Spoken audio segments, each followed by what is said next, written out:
Baik, assalamualaikum warahmatullahi wabarakatuh. Ya, shalom. Damai sejahtera buat kita semua, Bapak Ibu sekalian. Di dalam acara Tanya Mentor bersama dengan saya hari ini, hari Sabtu, Michael Pranajaya, siap menemani Bapak Ibu sekalian ya di acara Tanya Mentor. Ya, kemarin kita ganti-gantian. Saya biasanya tiap hari Sabtu, Bapak Ibu ya, untuk mendapatkan sesi mengisi di Tanya Mentor. Halo, terima kasih Bapak Ibu, Pak Agus, thank you. Ada Bu Melian ya, Bu Melian, ada Mas Bayu dan lain sebagainya, Bu Mona. Halo, selamat malam semuanya Bapak Ibu, dan saya ucapkan selamat berbuka puasa. Tadi sudah Anda yang bagi yang merayakan melaksanakan ibadah maksudnya ya, untuk berbuka puasa. Dan hari ini sambil Bapak Ibu selesai menyantap berbuka puasa, sambil kita mau sharing-sharing di Tanya Mentor hari ini, dan Anda pun bisa bertanya kepada para praktisi ataupun kepada mentor ataupun ke saya juga boleh ya selaku coach. Nanti kita sharing-sharing. Dan hari ini Bapak Ibu, kita berkesempatan saya boleh untuk mendapatkan narasumber untuk kita berbincang-bincang. Beliau memiliki usaha yang cukup variasi. Ada di hotel ya, beliau memiliki hotel namanya Hotelo dengan occupation yang tinggi, di mana saat ini banyak beberapa teman-teman yang occupationnya itu orang nginep di hotel itu ngedrop ya, ngedrop bisa sampai 80%, 10 tinggal 10% ya. Dan bagaimana beliau bisa tetap occupationnya tinggi, dan juga beliau selain ada usaha hotel ya Bapak Ibu, beliau juga memiliki kerjasama kolaborasi dengan nasi uduk yang legendaris yang dikenal dengan banyak artis, yaitu nasi uduk Ibu Sum di daerah Mangga 2 ya, di daerah Mangga 2 Jakarta. Nanti kita mau tanya-tanya seperti apa sih nasi uduk yang viral tersebut, yang terkenal di kalangan artis, dan juga beliau memiliki berbagai macam usaha yang lain ya. Beliau juga kemarin ikut kelasnya saya di digital public speaking dan juga sales strategic. Beliau seorang yang antusias, humble banget, mau untuk berbagi. Jadi kita akan sambut siapakah beliau ya. Mr. J ya, depannya J. Oke. Pak Dipta, halo. Selamat malam. Ada Pak Erman Syah juga. Selamat malam. Ada Bu Sil ya. Terus juga ada Bro Hendra. Halo, selamat malam Bro Hendra. Nah, ini teman saya. Beliau magician ya Bapak Ibu. Kita akan coba atur waktu kapan beliau bisa untuk live bareng bersama dengan saya, dan sambil mempraktekkan ya, menyulap kita semua ya. Kita masih menunggu, jadwal beliau cukup padat. Baik, saya langsung saja kita coba untuk undang narasumber kita hari ini yang buat sharing-sharing, rekan kami juga yang sangat luar biasa ya. Mana nih? Kita coba undang dulu. Loh, di sini nggak ada. Oke, sebentar. Nah, oh nggak ada ya. Oke, kita akan coba dulu. Mana Pak John? Pak John, where are you Pak John? Saya akan coba untuk mengundang Pak John. Oh, di sini nggak ada. Ini nih. Oke, kita akan. Inilah narasumber kita, seorang praktisi bisnis yang sangat luar biasa, mampu dia mengolah bisnisnya dengan baik di saat pandemi. Halo, selamat malam Pak John. Selamat malam, Pak Mike. Selamat malam. Apa kabar? Gimana kabarnya Pak John? Sehat? Luar Sehat biasa? ya? Wah, luar Ya, biasa, puji Tuhan. Lagi di mana nih Pak John? Sudah di rumah di kah? rumah, Pak Mike. Sudah di rumah ya? Di rumah. Baik, siap. Saya juga belum lama baru pulang nih, baru sampai rumah. Tadi ada sedikit mesti ke rumah mertua sebentar ya. Ada Luar biasa nih. sedikit kegiatan. Ya, tapi cepat segera untuk pulang karena kita mau bertanya-tanya dan juga mau belajar bersama dengan Pak John yang sangat luar biasa. Sip. Selamat datang, Ya. teman-teman. Ada teman-teman saya, ada tim saya. Oh, ada timnya Pak John. Oke, Ya, welcome. Siapa aja? Siapa aja Pak John? ada Erna, ada Endang, Ada Bu Endang. Feli, ada Davi. Oh Ada juga iya. teman-teman dari public speaking ya. Ada teman-teman dari Yes. sales strategi ya.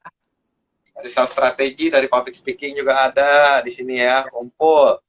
Ada Ini siapa? Asti Bitami. Halo. Ya, Bu. Istri saya. Pak Jason juga ya. Welcome, welcome semuanya. Baik, Pak John. Ya, Biar beberapa rekan-rekan yang baru mungkin melihat Pak John, boleh kenal lebih dalam, boleh kasih tahu dulu Pak John, kira-kira background-nya Pak John itu seperti apa sih Pak John nih? Kan tadi kita melihat nih Pak John punya banyak usaha yang sangat luar biasa. Boleh sekilas diceritakan dulu Pak, background-nya Pak, sebelum menjadi seorang entrepreneur Pak. oke. Selamat malam teman-teman semua. Luar biasa ya malam ini. Semoga sehat selalu. Memang di situasi seperti ini mau tidak mau kita terpaksa bertemu lewat via apa nih disebutnya Pak? Digital. Live ya. Digital ya. Ya live. Oke. Digital. Yes. Ya. Jadi background saya sebenarnya saya belajar di graphic design, Pak. Graphic design, Graphic design. ya, saya sempat menjadi profesional fotografer buat advertising itu lebih kurang sekitar 10 tahun. Kemudian dari sana saya ngembangkan interior design, Pak. Interior design itu sudah berjalan 15 tahun, Pak. Kita mulai lebih kurang 2005. 2005. 2005. Ya, Oke, 2005. Berarti dari fotografer ya Pak ya? Dari ya, fotografer 10 tahun? 10 tahun? Ya. Kita terus fotografer. Pindah Pak? Ya, sebenarnya peralihan Pak. Karena memang saat itu fotografi memang berjalan dan interior juga saya sempat berjalan dan tumbuh. Akhirnya paralel dan akhirnya seleksi alam Pak.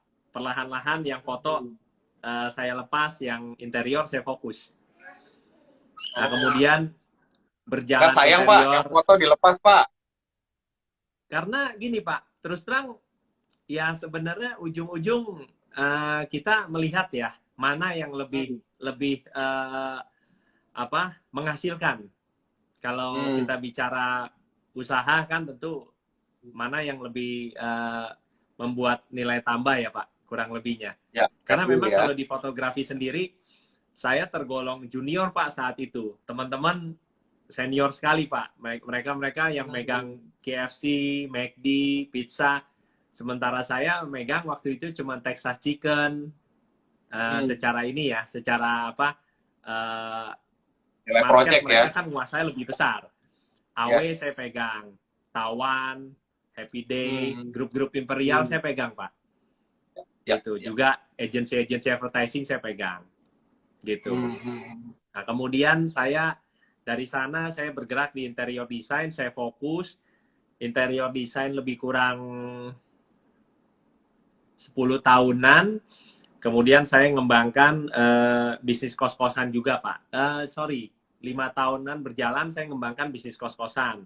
Kemudian berjalan 10 tahun saya kembangkan ke properti, Pak. Saya belum sebutkan ke properti. Sebenarnya kita jadi developer juga. Cuma memang kecil-kecilan, Pak. Kita baru coba di 27 unit. Nggak banyak, Pak. Cuma memang ya 7 unit, cukup. Pak. 27. Oh, 27. Wow. Nah, di sana itu di daerah mana, Pak? Propertinya, Pak? Tangsel, Pak. Tangsel. Tangselnya ya, di Cirende. Oh, Cirende. iya, baik. Itu salah satu unit usaha kita yang cukup berhasil karena memang dari secara nilai kita kembangkan itu sampai sekitar 5 kali lipat, Pak. Nilai asetnya. Ya. Mantap, Pak. Tapi hari-hari kita jalankan memang nature saya di art, Pak. Jadi kita menjalankan Bauhaus Living, Pak. Gitu. Bauhaus Living ya, nama ininya ya, Pak ya? Ya. Oke. Ada arti namanya artinya apa gitu, Pak? Sebenarnya Bauhaus itu salah satu perguruan tinggi, Pak, di Jerman yang memang alirannya modern, Pak, ekstrim modern. Sebenarnya kita awal pas saya kuliah bersama dosen pembimbing, maksudnya dosen interior yang ada di fakultas, karena kan interior desain dan grafis itu pada saat itu kan memang masih menyatu, Pak. Secara basicnya di semester 2, 3 itu masih nyatu pada saat zaman saya. Jadi kita tukar pikiran, sarannya beliau pakai Bauhaus. Kira-kira seperti itu, Pak Mike. Siap, siap, siap. Kos-kosannya masih berjalan, Pak? Berjalan, Pak. Kos-kosan juga berjalan, dan memang Di mana, saya Pak? coba, Kos-kosannya biar teman-teman pada tahu.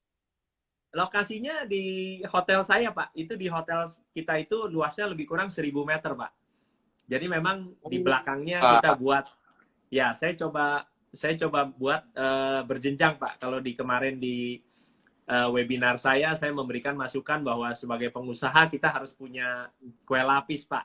Nah, kalau di sini secara income saya juga membuat, Pak. Saya buat income yang sifatnya secara project, yaitu di core bisnis saya itu kan secara project, Pak. Artinya bisa bulanan, bisa 2 bulanan.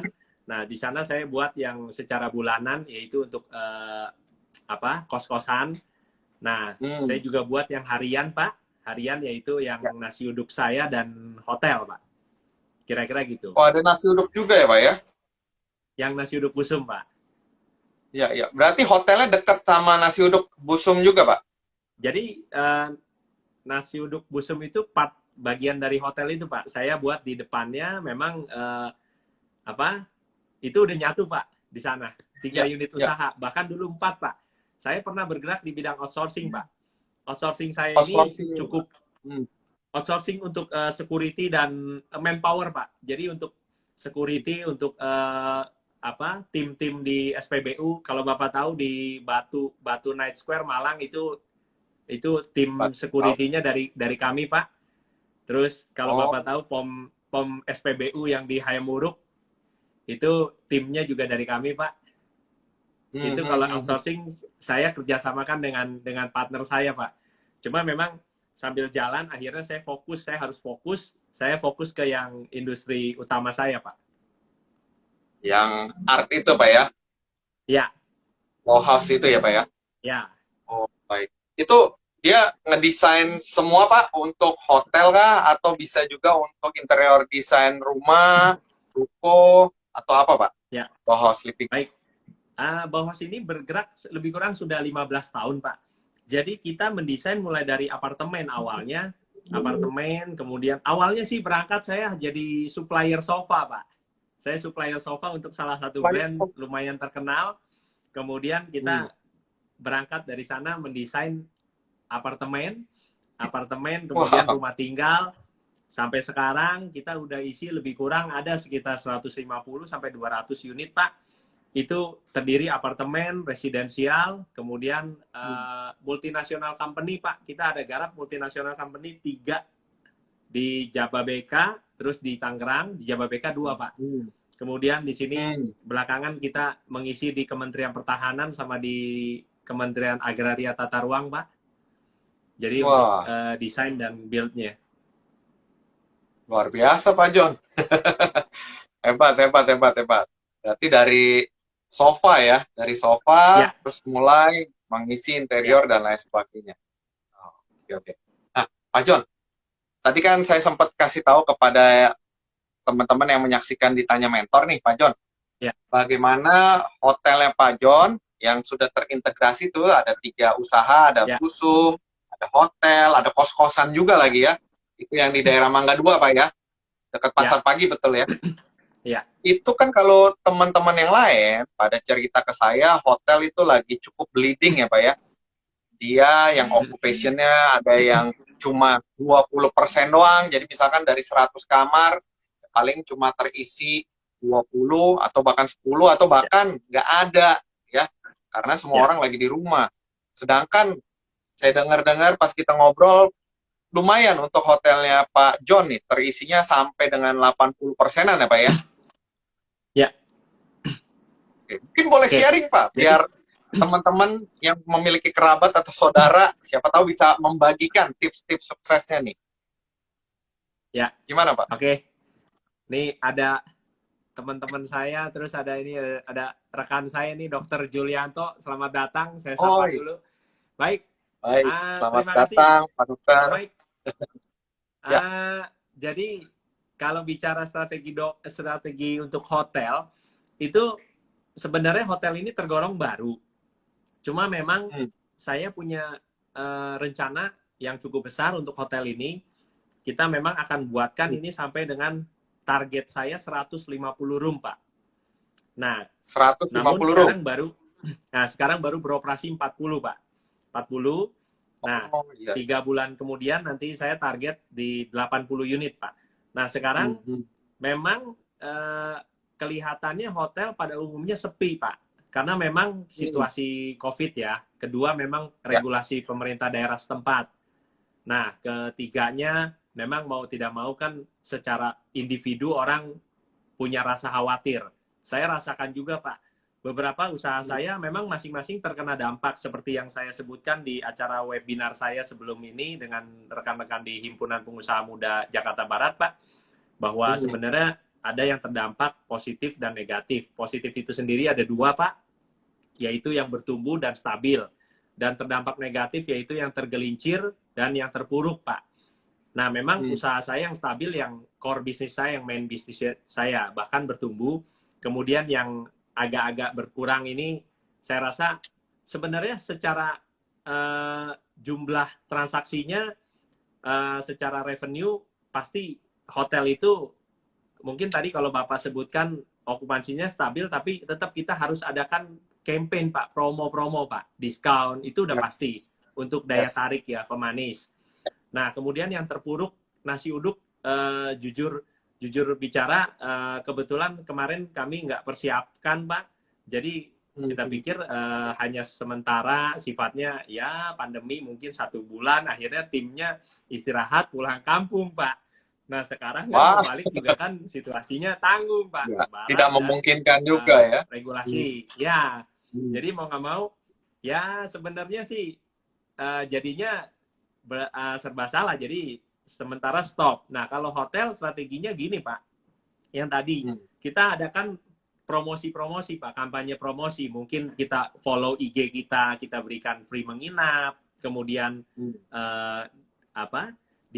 diskon ya, promo diskon. Itu otomatis itu karena kita kerjasamakan dengan Oyo, Pak.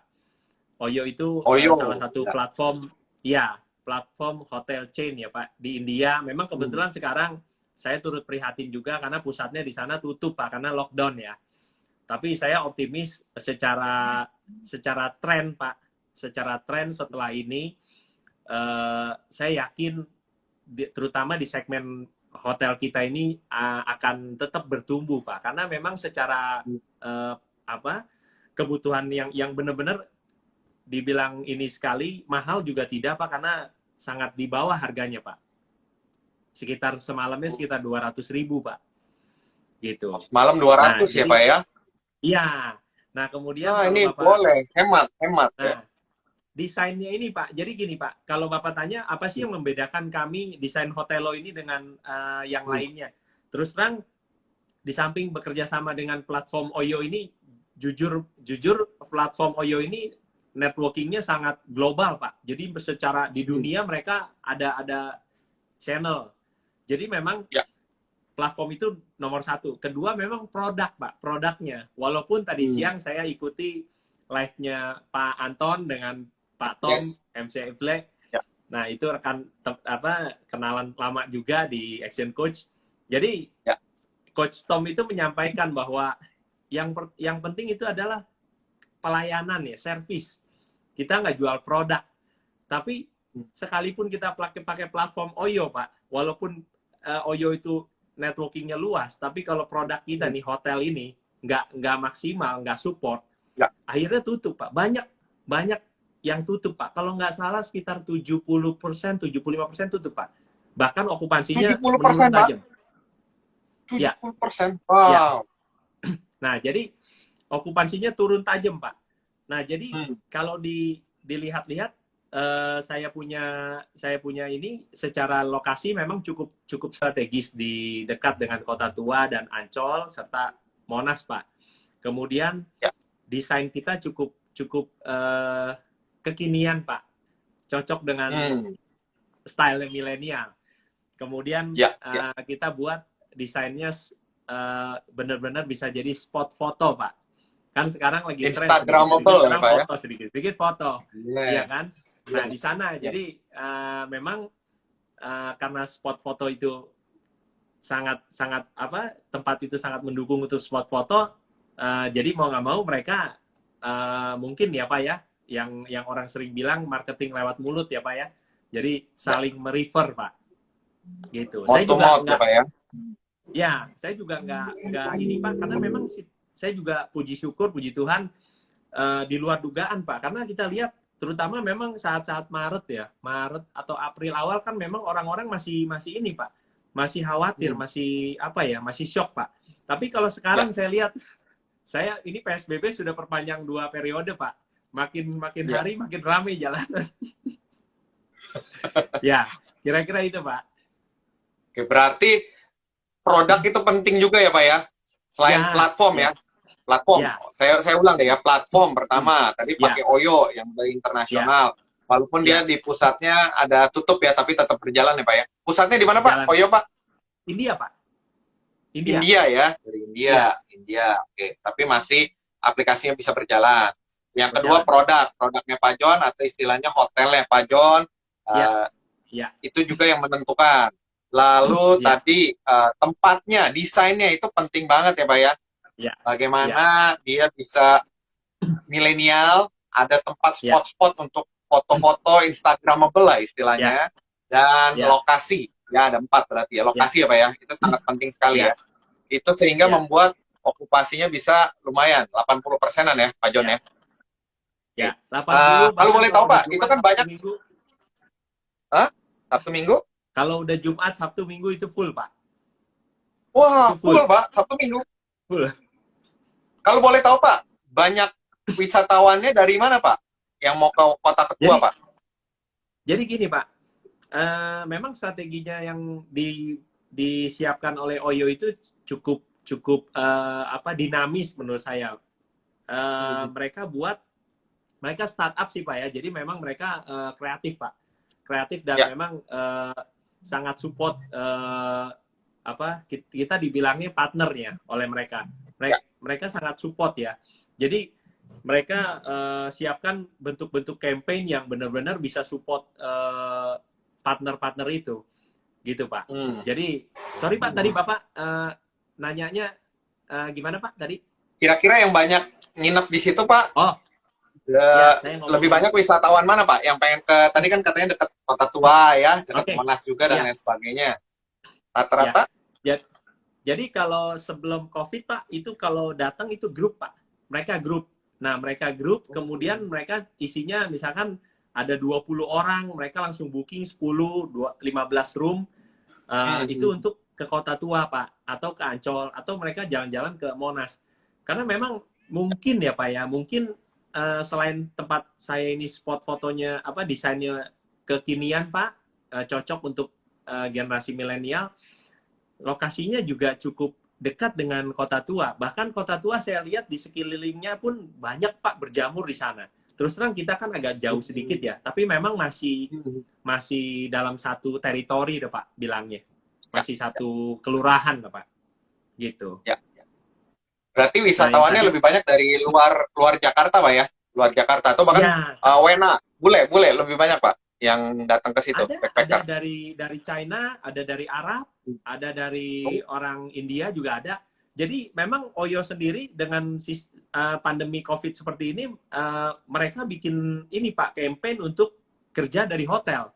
Karena hotel kita cukup murah Pak. Sekarang di ya, ya. pandemi ini di bawah 150 Pak, bahkan Di bawah mereka, 150 Pak. ya, ya, Bapak bisa cek, teman-teman bisa cek di platform OTA, online travel agent, Traveloka, Agoda, Pergi-Pergi, itu Oyo 281 kodenya Pak. Hotelo baru nama kita. Boleh diketik Pak, biar teman-teman tahu Pak. Nah, ini keren banget nih Bapak Ya, Ibu ya. Strategi yang diterapkan sama Pak John dan kolaborasi dengan Oyo ya Bapak Ibu sekalian. Oh ya Bapak Ibu kalau Anda mau nanya boleh ya. Silakan bertanya, nanti saya akan silakan yang mau tanyakan kepada bertanya. Pak John. Ini saya sapa dulu. Selamat malam Pak Basuki, ketum saya, ketum Ya, HIPMI Jakarta Barat. Selamat datang. Pak. Selamat malam Pak Hormat Basuki. kasih. Ya, Ini ada tim saya terima juga, kasih. Erna. Ya. Ya. Oh ya Pak, tadi ada yang nanya Pak, dari pecinta arsitek Pak, yang di atas-atas tadi. Ya, Pak, perumahan yang di Cirende itu namanya apa Pak? Karena dia juga tinggalnya di daerah Tangerang tadi Pak. oke. Saya The Savana, lokasinya seberang Bali View, Pak. The Savana. The Savana, The Savana. The Savana. Coba ya saya ketik ya Pak ya. Ya, The ya. Savana. Ini. Ini Pak, betul Pak? Seberang DE, Pak. DE. Oh ya, maaf, mungkin boleh silakan dikoreksi Pak ya. Jadi Ya, buat teman-teman tadi yang nanya ya, pencinta arsitek. ya, Nah, oh The Savana. Nah, boleh ya, untuk lihat hampir ataupun bisa nanya-nanya ya. Atau bisa lihat di platform kalau mau tahu hotelnya keren. Kami udah melihat foto-fotonya ya. Itu bagus, milenial, tempat spotnya di lobinya bagus, ya. Instagramable lah buat Bapak Ibu yang senang untuk foto-foto gitu ya. Dan ini menarik Dan Pak, dan walaupun belum ininya, serah. Hmm? dan ruang meetingnya pun kita buat open, Pak. Jadi memang benar-benar suasananya, lobbynya memang saya buat open, dan teman-teman dari Sek Define sama Basi itu sering bareng Pak, sering pakai tempat tersebut. Kita berikan untuk Oh, sering teman-teman pakai. komunitas. Ya, Oh, kira-kira kalau buat teman-teman yang lain, kalau mau ikut juga bisa Pak? siap. Siap, dengan senang hati. Siap. Apalagi ini di komunitas Tanya Mentor sama Matrix Asia nih.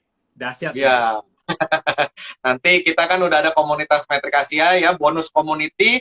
Itu nanti kita Ya, mau mempraktekkan bagaimana menjadi ya, seorang YouTuber, karena kelasnya adalah ya, digital public speaking, salah satunya jadi ya, YouTuber sama IG Live. Nah, ya, kita diperbolehkan, terima kasih kepada Pak John untuk nanti beberapa teman-teman kalau mau syuting, boleh di sana ya, tempatnya, di hotel lo ya Pak ya. Tapi tetap ya, kita jaga, jangan rame-rame juga ya Pak ya, tetap kita ya, jaga. ya, Nanti yang ada kita malah mengganggu usahanya dari Pak John lagi. Jadi kita enggak tetap juga. ganti-gantian saja. Ya. Oh ya Pak, lanjut nih Pak. Tadi ada dari pencinta arsitek yang The Savana nanya, sudah sold out atau masih jualan Pak? Sebenarnya sudah sold out, tapi saya yakin itu pembeli terakhir itu investor, Pak. Dia langsung borong, Pak. Dia langsung borong. Nah, jadi ada beberapa yang dari dana pensiun salah satu BUMN yang sekarang lagi bertumbuh. Mungkin saya nggak perlu sebut namanya. Kemudian ada dari yayasan, kemudian terakhir ada rekan saya dari Dana Syariah, Pak. Itu salah satu fintech startup. Nah, itu cukup ini juga sedang bertumbuh. Mungkin saya rasa diborong untuk kemudian dijual kembali. Jual kembali Pak ya. Ya. Boleh. Jadi masih bisa ya, masih ada harapan kalau yang mau beli bisa lihat ke sana ya Pak ya. Ya. Atau mungkin bisa DM langsung ke Pak John gitu ya, kalau buat kontak-kontak yang mau nanya-nanya, boleh ya Pak John ya? Siap, bisa. Nah, ini ada dari pecinta arsitek, boleh silakan. Saya nggak tahu nih Bapak atau Ibu, boleh silakan DM ke beliau, ke Pak John secara langsung. Ada lagi kah yang bertanya sebelum saya nanya nih? Bentar. Tadi saya dananya cuma ke skip, hehehe. Oh iya, tadi udah saya majuin ya dari pencinta arsitek. Ya, silakan. Terima kasih Pak Dipta juga sudah join ya dan lain sebagainya. Baik. Nah, Pak John, mau nanya nih Pak John. Pak John kan luar biasa, bisa punya banyak bisnisnya, berawal dari fotografi, terus juga main properti, kerjasama nasi uduk, bikin kos-kosan ya, semua dalam satu area gitu ya. Pak, apa sih yang membuat Bapak mau terjun jadi entrepreneur Pak? Bukannya puyeng ya? Sekarang sih kita ngelihatnya enak ya, luar biasa Pak. Tapi pasti ada ya awal-awalnya Pak ya. Ya, jadi gini, kalau bicara entrepreneur itu mungkin secara basicnya, dulu saya pernah iseng, saya ikut yang namanya fingerprint Pak. Dilihat ternyata nih fingerprint saya nih, jempol saya nih, secara nature-nya jiwanya jiwa art Pak. Makanya saya begitu di fotografi itu saya enjoy banget Pak. Nah, sekarang ke interior design itu kan mostly art, Pak, full art. Ya, ya, Nah, ya. jadi bahkan bayangkan, Pak, sekitar berarti sekitar 15 tahun lalu saya motret. Pernah, Pak, termahal saya itu saya foto dari kuliah, Pak. Kuliah saya nyambi seminggu sekali, saya dapat itu sekitar hampir 10 juta, Pak. Itu cuma Nyambi nyambi-nyambi 10 aja. juta, Pak. Ya, Nyambi 10 juta. Wow. ya. Nah, itu Berarti saya kalau pernah anak kuliah susah nyari duit, bohong ya, Pak ya? Moto ya, aja bisa, Pak ya? bisa. Cuma memang sekarang kan kompetitornya cukup Betul, banyak, dan lebih banyak. sekarang Bapak pakai handphone aja dengan alat-alat aksesoris yang simpel aja yang harganya mungkin nggak sampai 100.000 kita udah bisa motret. Zaman saya motret, Betul, Pak, betul. itu kamera saya dulu saya beli itu yang back digital itu kalau nggak salah 15 tahun lalu itu 100 juta, Pak. Hari ini Wow. kameranya itu berikut back digitalnya itu seharga 500-an, Pak. 500 variasi, Pak. 400-500 juta. Jadi itu memang untuk yang skala agency, Pak. Ya, Nah, ya. cuma Memang balik untuk lagi, profesional ya, Pak ya? Ya, tapi kalau Bapak tadi tanya kenapa nggak dilanjutkan, karena memang kita jujur ya, kita harus melihat tren, Pak. Tren. Nah, sekarang karena memang pada umumnya foto itu kan memang terakhir itu zaman saya itu kan ada yang kita bisa tinggal beli, Pak ya, di bank foto ya, Pak, bank gambar ya. Kita bisa beli kemudian diedit dan lain sebagainya. Akhirnya kan secara tren lama-lama fotografer ini kan boleh dibilang ya agak tergerus, Pak, marketnya. Ya, betul, betul. Ya, jadi mau nggak mau kita balik lagi, kita harus mengikuti tren, Pak. Kalau tidak, akhirnya nanti kita akan punah juga, Pak ya. Akan tergusur ya, Pak ya. Oke, baik, baik. Nah, jadi saran buat kita juga ya, Bapak Ibu ya, kita harus fleksibel, harus agile ya, Pak ya, terhadap perkembangan zaman. Ya. Makanya saya bingung, Pak John yang sudah luar biasa, hebat, masih mau ikut webinar saya di Sales Strategy, mau ikut lagi di Digital Public Speaking. Saya pertama-tama mikir, nih pengusaha kenapa ya? Udah luar biasa masih mau ikut gitu ya. Ternyata ya memang beliau open-minded, kita harus terbuka terhadap perubahan. Karena ini aja kita belajar ya, Pak ya. IG Live, sekarang udah masuk ke IGTV, Pak. IGTV.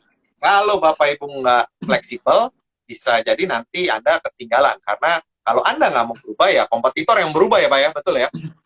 Ya. Jadi tadi Pak, sekilas ya. Kalau tadi saya dengar di IG Live siang tadi, Pak Anton, kalau nggak salah Pak Anton menyampaikan bahwa Prof. Renal Kasali, kebetulan saya ada di grup beliau, Pak, salah satu ini grup dari CEO. Nah itu profesor itu menyampaikan bahwa sebenarnya kondisi sekarang ini sebenarnya apa ya, kondisi yang masa depan yang dipaksakan jadi ada sekarang gitu karena situasi COVID.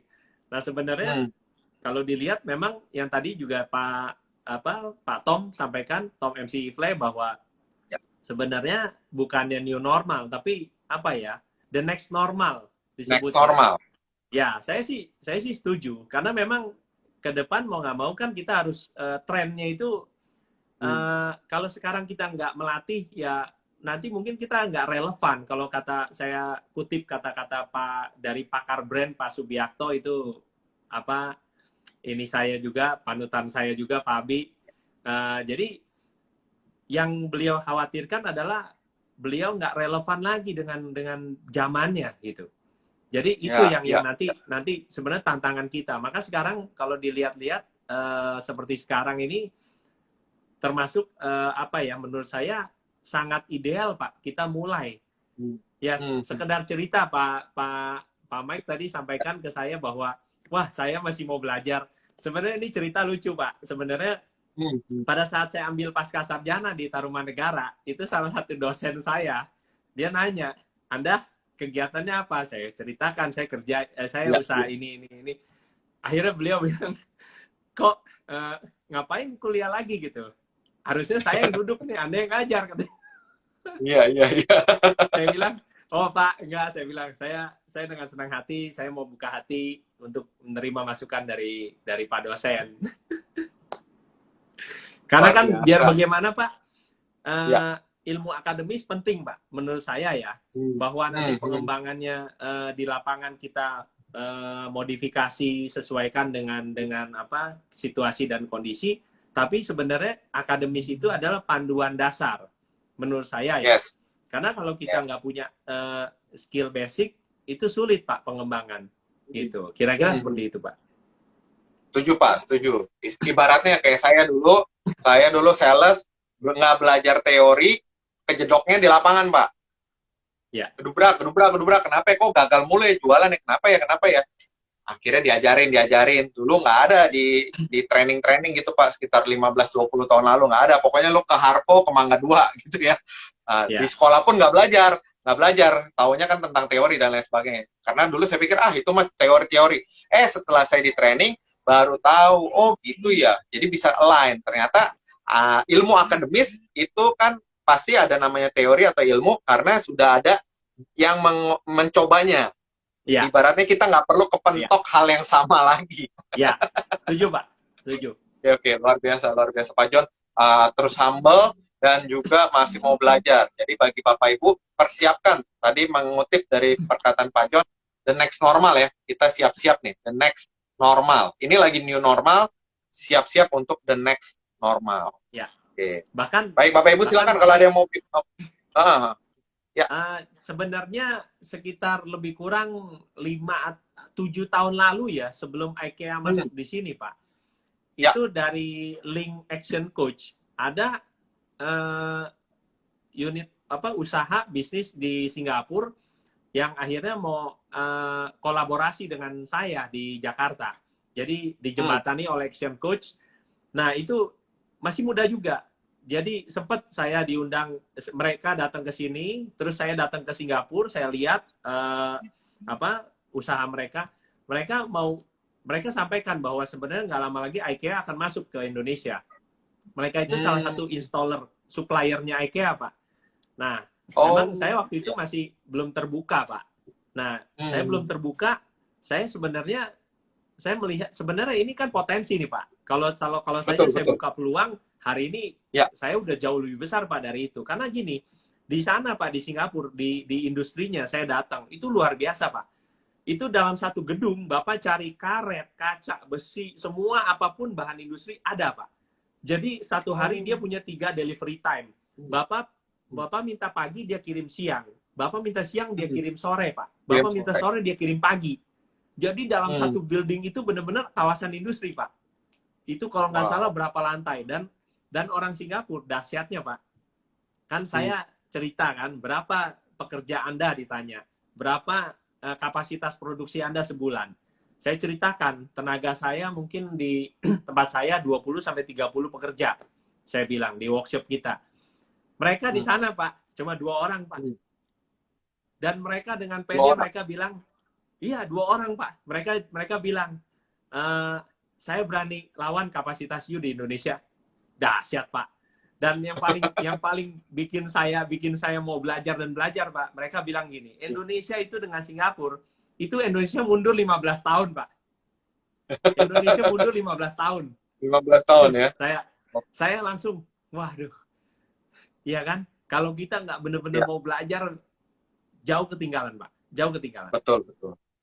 Kalau kita nggak mau belajar, orang lain pasti ada yang mau belajar, Pak. Betul ya, Pak ya? Ya. Atau kalau nggak orang lain belajar, negara lain yang mau belajar, Pak ya?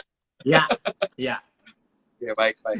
Pak, ada yang nanya nih, Pak. Dari Pak Ardi dari Ray White. Pak John, apa coachingnya cocok untuk agent properti? Oh, maksudnya waktu dulu Pak John di coach gitu ya, punya coach, apa cocok buat agent properti? Siap. Ini sahabat saya. Ada 2 pertanyaan. Ini dulu ya, Pak ya. Gimana, Pak? Silakan, Pak John. Jadi, apa coachingnya cocok untuk agent properti? Maksudnya, boleh dibantu Pak Mike? Maksudnya gimana nih? Apa coachingnya cocok? Oh, waktu itu, mungkin yang tadi ya. Tadi kan Pak John pernah bilang juga di coach sama action coach ya. Ya. Nah, apa kira-kira kalau untuk agent properti cocok? Mungkin seperti itu ya. Hmm, Mungkin oke. maksudnya seperti itu. Sebenarnya Atau kalau gini, enggak, Pak ini Ardi nanti kalau misalkan kita ada kesalahan, boleh ditulis ya, biar lebih jelas ya. boleh, Pak Mike, ini yang nanya Ya. sahabat saya ini. Oh, sahabatnya Jadi Pak. Mas Ardi, Ya. jadi gini, coachingnya cocok untuk agent properti. Sebenarnya gini, uh, ini kita dibicara di luar ini pertanyaan. Semenjak saya Ya. coaching, Pak, itu segalanya berubah, Pak. Dahsyat ya, Pak. Hmm. Jadi mindset Yes. kita tuh mulai dari cara berpikir kita melihat segala sesuatu itu beda 180 derajat. Jadi Hmm. saya dengan tim relationnya sangat baik, kemudian dengan pasangan, kemudian dengan keluarga, jadi otomatis Pak. Nah, dari hal basic itu aja kita bisa bisa sebenarnya dapat manfaat Pak. Apalagi kalau tadi Mas Ardi sampaikan apakah coachingnya cocok untuk agent properti, saya rasa sangat sangat dahsyat. Bahkan beberapa ada yang usahanya agent asuransi Pak. Dia Ya. dia sempat coaching juga. Karena kan memang Hmm. coaching itu kan mengajarkan kita pondasi, kemudian kita diajarkan tes dan ukur Pak.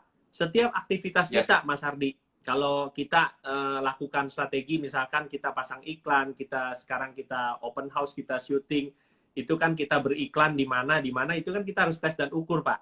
Kira-kira gitu. Betul. Jadi saya rasa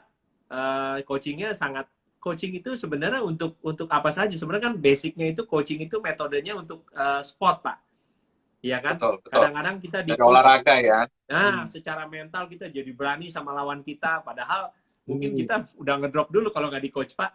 Iya kan? Iya, betul Kira-kira Pak. gitu. Iya. Iya, iya. Jadi ya Kira-kira gitu. perlu sekali untuk di coaching ya, di coach. Saya aja meng-coach Ya. beberapa bisnis, ada perusahaan diamond, juga ada yang anak-anak milenial yang saya sempat cerita ya Pak ya, kalau pas di kelas ya, di webinar ya. Dan Ya. saya pun punya ada coach juga, ada mentor. Jadi Ya.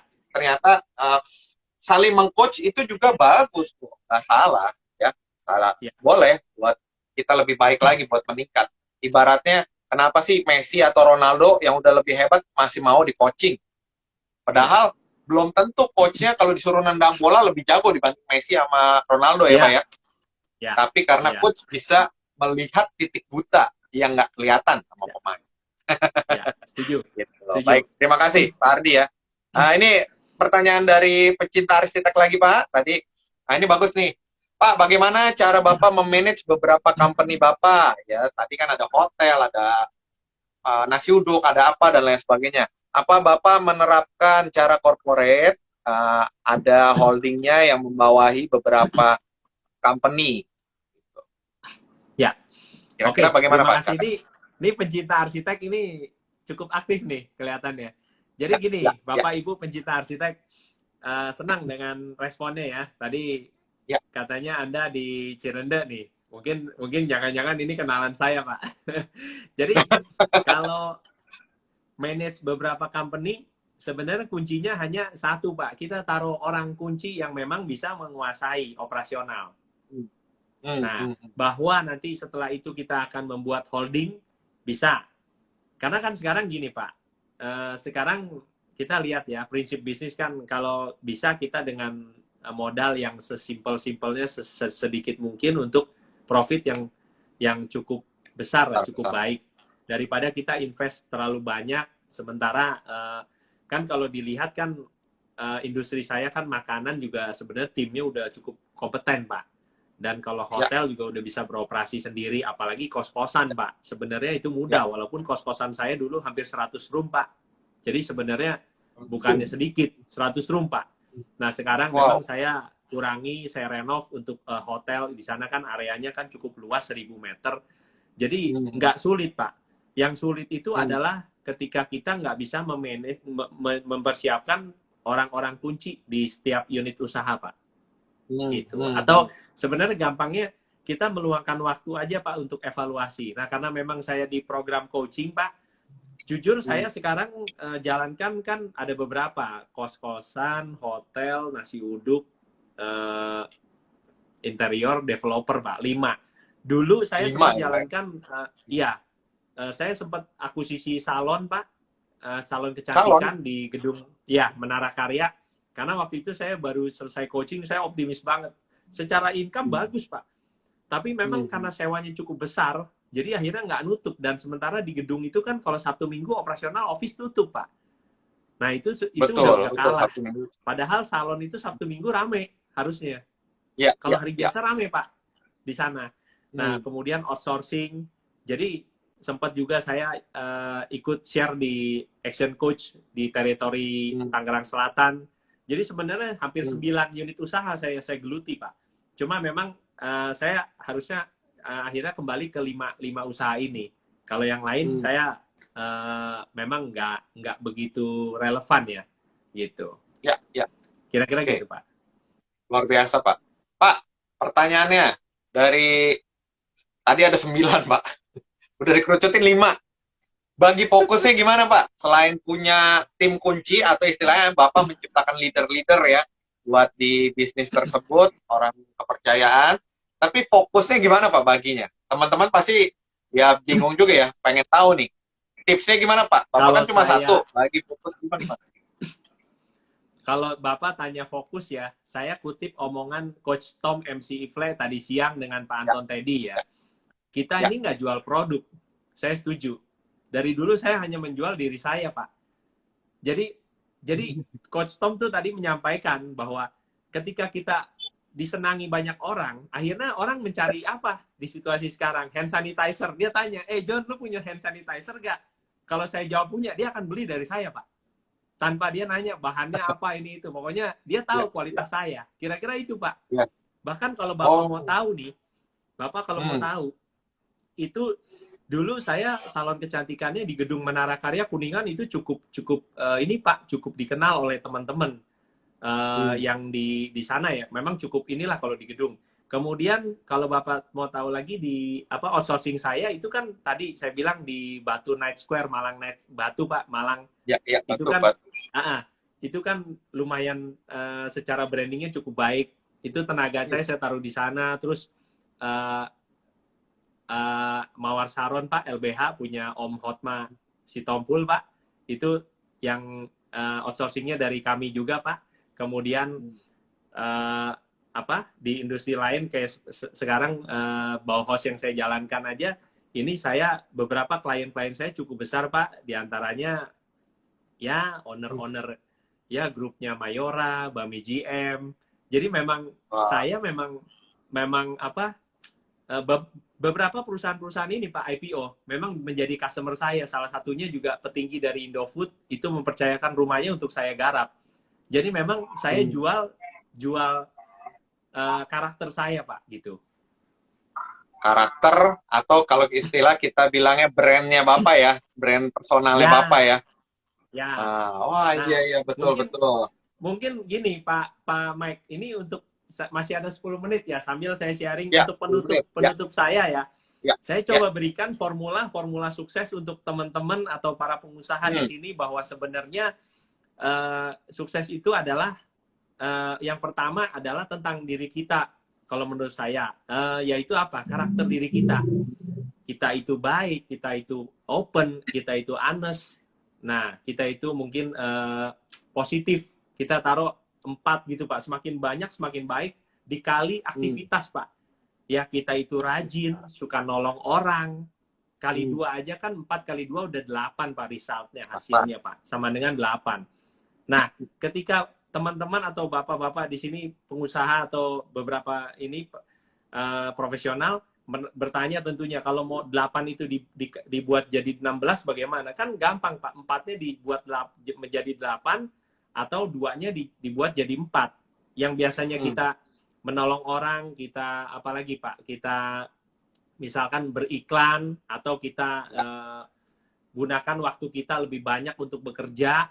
Nah, otomatis kan hasilnya, resultnya akan lebih. Jadi, ya kalau saya formulakan sebenarnya karakter diri kita itu penting, Pak.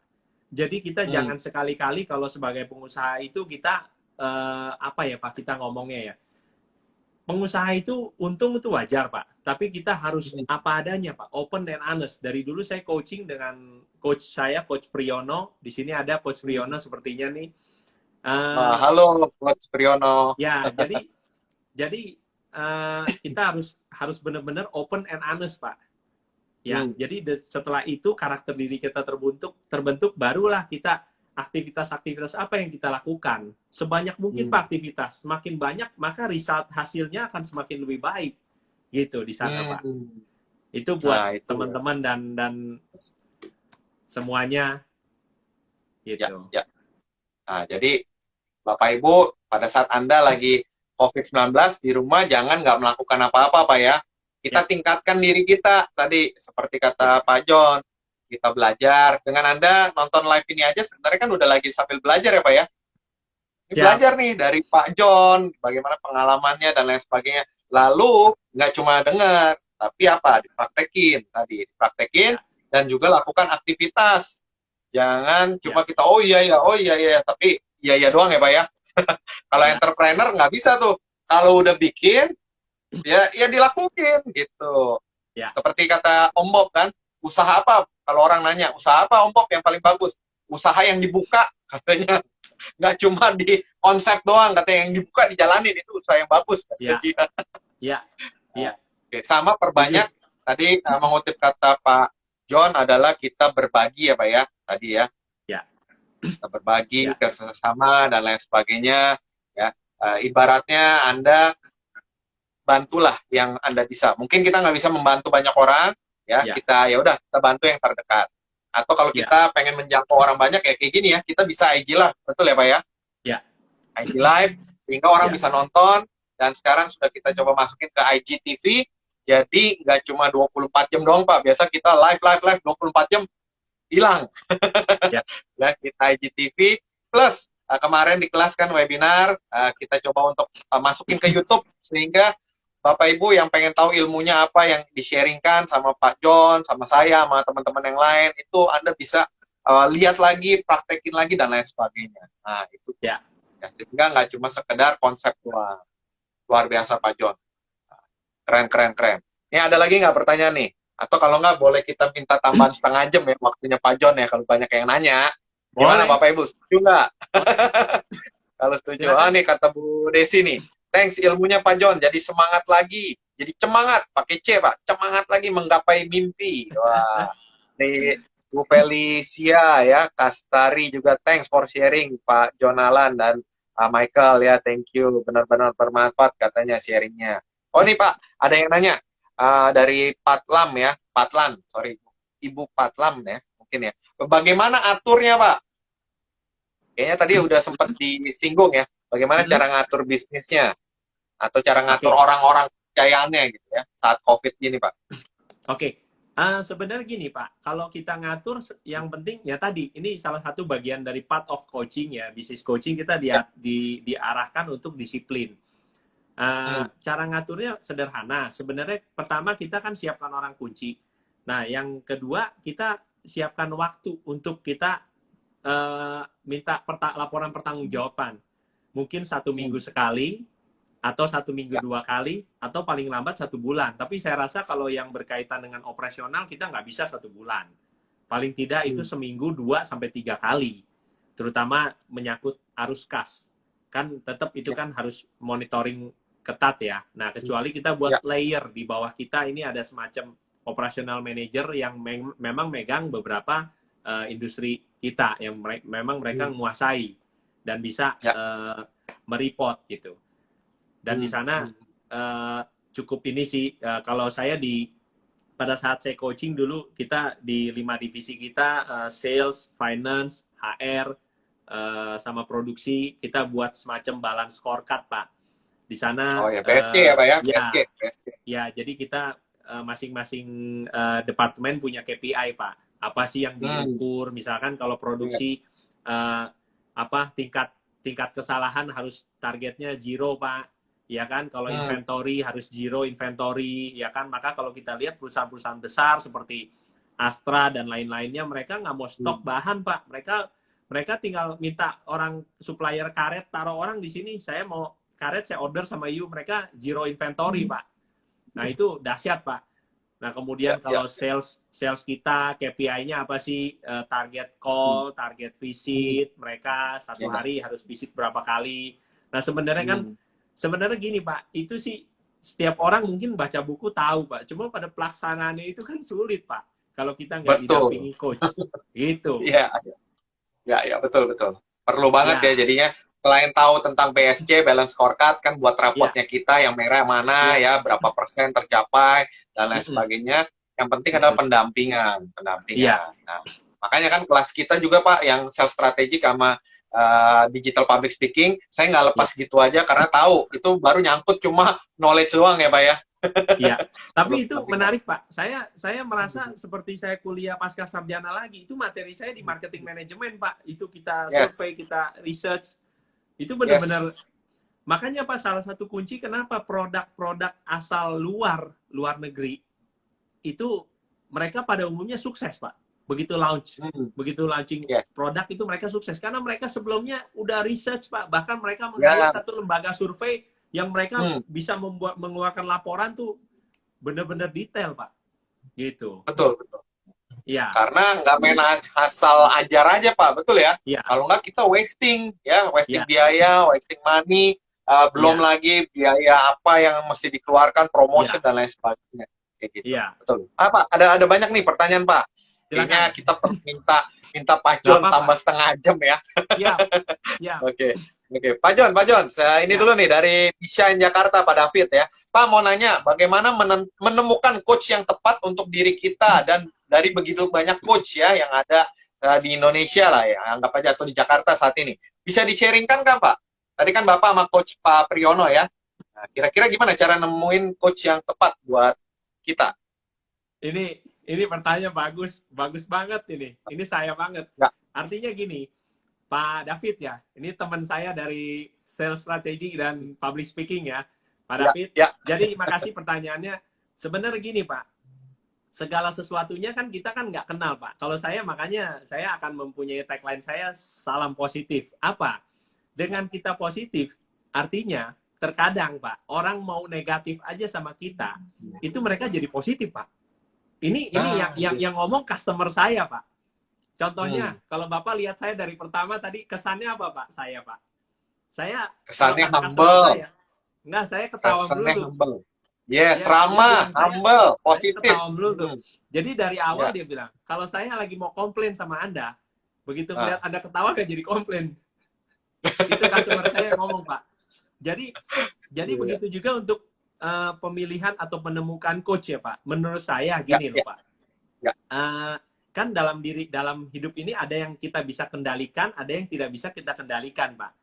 Nah, kalau yang di luar kita kan kita nggak bisa kendalikan. Misalkan kita akan dapat coach dari mana, siapa, seperti apa, attitude-nya kita kan nggak tahu Pak. Nah, kita kendalikan aja yang bisa kita kendalikan. Pikiran kita positif. Artinya, begitu kita energinya positif pada saat coaching, pada saat build relationship ya. Nah, kalau nanti nggak ketemu, itu kan akan by nature, seleksi alam, dia akan menjauh, Pak. Itu dengan sendirinya, Pak. Saya belajar cukup banyak, Pak Mike. Kalau dilihat kan hipnoterapi, di situ ada lagi, Pak, beberapa sertifikasi saya luar biasa, yang Pak. masukin. Nah, di situ saya akhirnya menemukan bahwa sebenarnya kita ini ada kenal satu sama lain bukan merupakan satu kebetulan, Pak. Pak, ini nanti kalau putus kita sambung lagi, Pak ya. Ya, nanti kalau putus Bapak Ibu tolong join lagi ya. Kita akan minta Pak John setengah jaman lebih lagi untuk kita korek-korek. Ya. Ya. Tinggal 1 menit lagi ya. 1 menit lagi ya. Ya. Nanti kita sambung lagi nih, Pak. Boleh, nanti kita sambung lagi. Oh ini Patlan ini Ibu Patricia. Oh iya, Bu Patricia yang tab S2 ya. Tadi belum dijawab Pak, yang Pak David. Iya, yang Pak David. Iya, silakan. Kalau keputus nanti Pak David boleh join lagi, teman-teman Bapak Ibu join lagi. Jadi by nature-nya sebenarnya kita ini dengan kita positif, mudah-mudahan coach kita itu juga akan menerima vibrasi positif dari kita, Pak. Otomatis ya.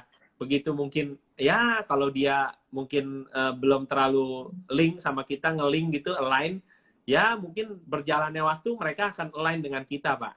Nah, cuman kalau Pak David tanya kenapa saya bilang bagus, Tapi chemistry saya sama Coach Pri sampai hari ini Pak sudah hampir 15 tahun itu ya Wow. 12 tahun ya. Itu dahsyat, 15 Pak. detik lagi, Bapak Ibu. 10 Ya. detik lagi. Nanti join Pak, kembali boleh ya. di stop dulu nggak Pak? Daripada keputus ya Pak ya. Kita Ya. masuk lagi ya, Bapak Ibu ya. Ya. Kita buka Siap. lagi 1 jam lagi ya. Ya. Oke.